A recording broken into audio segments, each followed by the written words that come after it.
César Ortiz Pacheco, de Simití Bolívar. ¿Cuántos años de edad hoy? 65.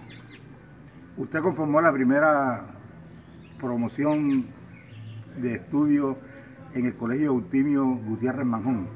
¿Hace cuántos años y cómo recuerda este paso por esa institución educativa?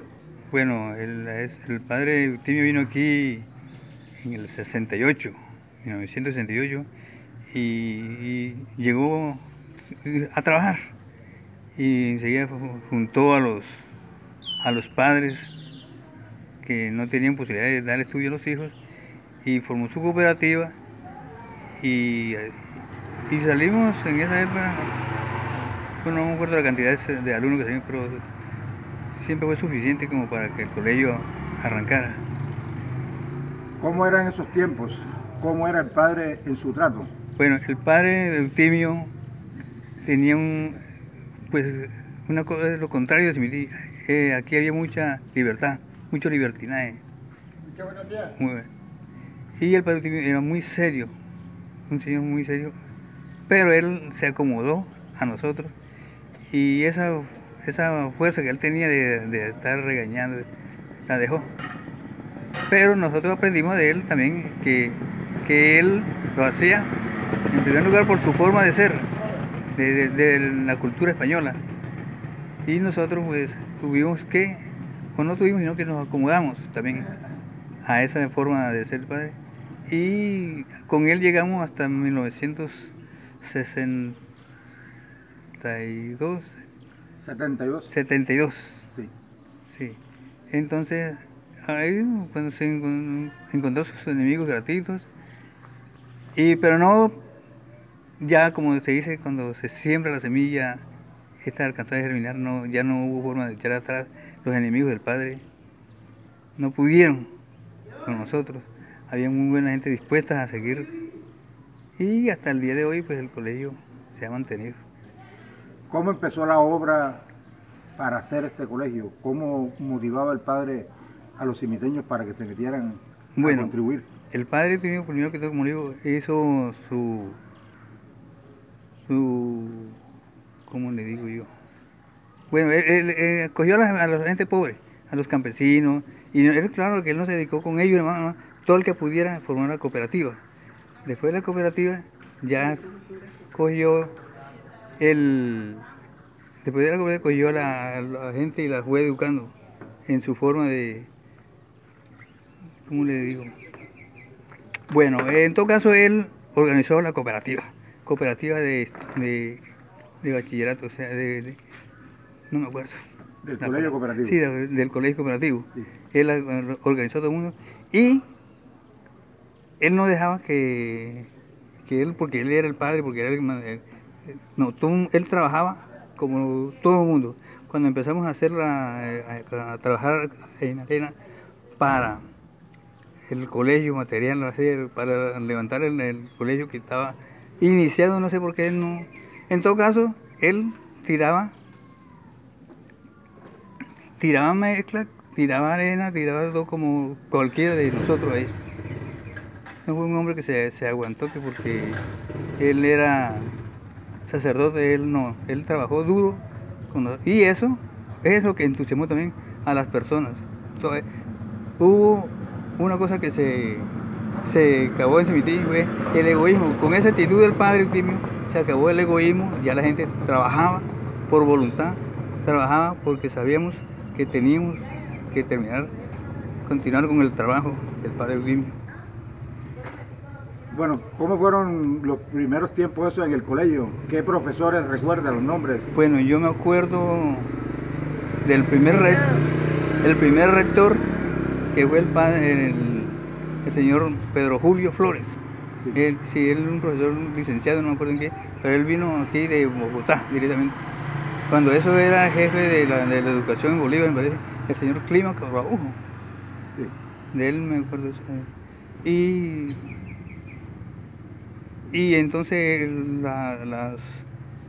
la gente le colaboró. El señor mostró su interés y nos dio eso que llaman como una autorización para que el colegio arrancara. Pero la palabra no es autorización, no doy ahora como un permiso, como algo que o sea, nos dio libertad para que el colegio arrancara. Licencia de funcionamiento. Licencia de funcionamiento es la palabra. Sí. Otros profesores. Otros profesores, bueno, entonces aquí estaba el profesor ya natural de aquí, Alberto Mendoza Vázquez. ¿Todavía vive? Todavía vive.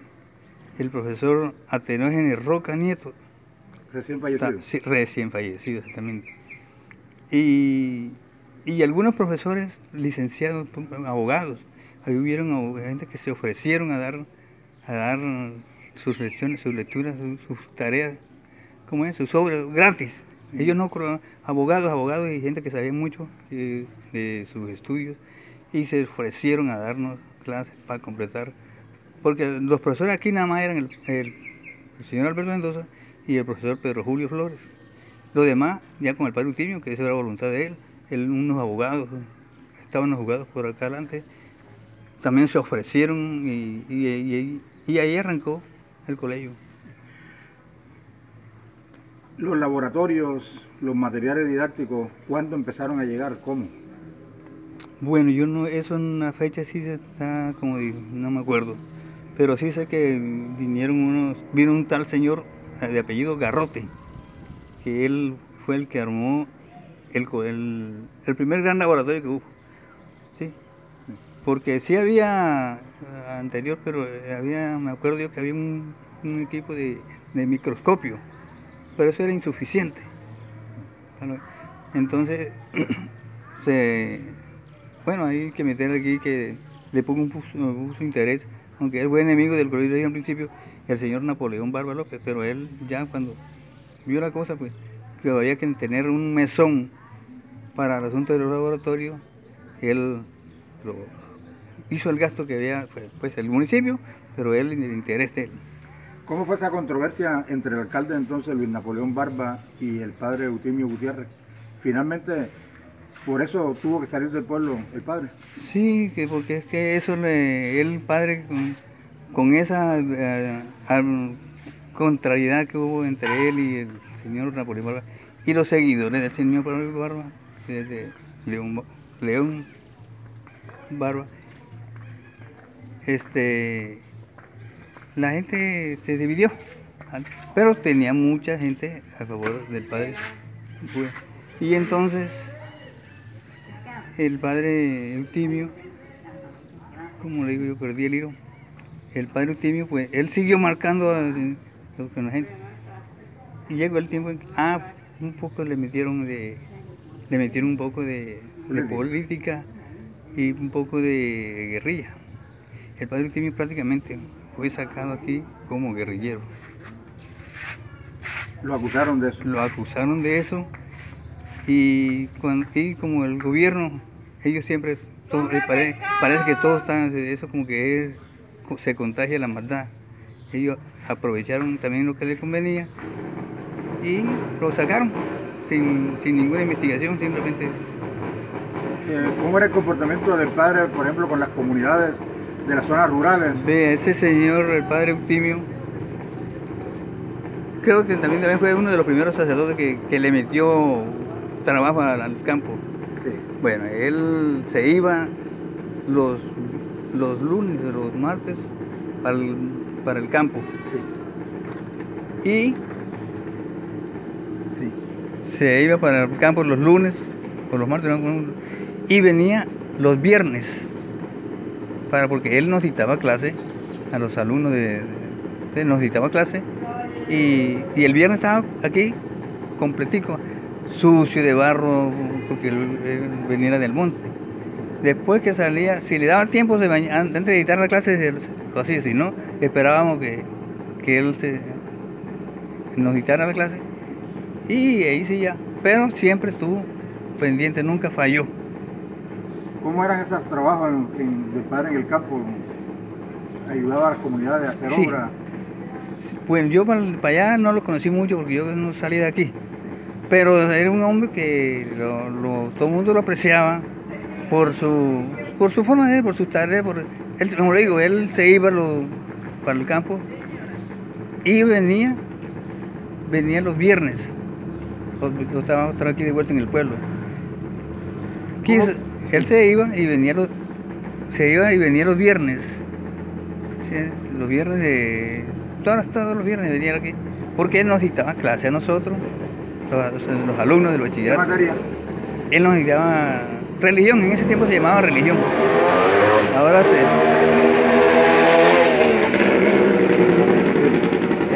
en ese tiempo se llamaba religión, nosotros religión, pero hoy dicen bueno, no me acuerdo de la palabra de ahora. En todo caso, él era el profesor de religión. ¿Cómo fue la despedida del padre? ¿Cómo sintió el pueblo? Vea, el padre prácticamente fue sacado a la fuerza. ¿Vino el ejército, la policía? Sí, aquí había ejército. Y había ejército y la gente, pues sí, el día de la despedida que a muchos nos sorprendió, pues, porque no sé cómo la gente se dieron cuenta cuando ya el padre estaba embarcado allá en la chalupa que lo iban y entonces la gente se alborotó. Bueno, y fueron y lo despidieron o lo despedimos y él se fue muy inclusive para el clima donde iba en ese momento de España, él se fue desprotegido. No le dejaron una ropa adecuada para el clima, así, con esas camisitas así, él vestía, así se lo llevaron. ¿Otros recuerdos, otras cosas que quieras recordar, César? Bueno, pues, digamos que cuando al padre Eutimio, el día después de ido él ya que como al día siguiente, los muchachos quedaron, siempre los que fuimos alumnos de él, aunque yo le digo, yo muy poco me metí en eso porque donde yo estaba no tenía mucha libertad, pero los muchachos, como de pronto se lo conoce, al señor Federico, se me olvidó el apellido ahora. Sí. Bueno, él y todos esos muchachos de ese programa, pues, estaba el hermano mío Baltasar, el señor Alberto Meneses, que ya falleció, muchos personas, pues se revolcaron una noche y cogieron la casa a piedra. ¿El alcalde? Al alcalde. Y como aquí había ejército, como le digo, el ejército se metió y eso, pues ya la gente iba como ellos iban dando, no plomo, culata y eso. Claro que ellos hicieron una rociada de plomo para que la gente se corriera, se quitara. Pero lo demás, sí, hasta que la gente se fue calmando. Y supuestamente nos olvidamos de eso. ¿Hubo más contacto con el padre? ¿Escribía, llamaba? Sí, al principio supimos que estuvo después en el Perú. Sí. En el Perú, de ahí sí no supimos más. Él se comunicaba mucho aquí al principio con la señora o señorita Lidia Hadid. ¿Ella vive? Ella vive, sí. La casa de ella es... ¿Vive aquí cerca? Pues no está aquí en el momento, está en Cartagena. Exactamente ahorita vive en Cartagena. Ah, bueno. ¿Y qué más? ¿Nombre de compañero de estudio que recuerde, César? Compañero de estudio, pues de Alberto Meneses, Federico, no me acuerdo del apellido, Federico, que me olvidó el nombre de Federico. Bueno, Jesús Emilio Quintana. Sí. Son tantos que no doy. Bueno, ¿algo más que decir? Pues no, así que yo me acuerdo así por encimita de eso. Sí.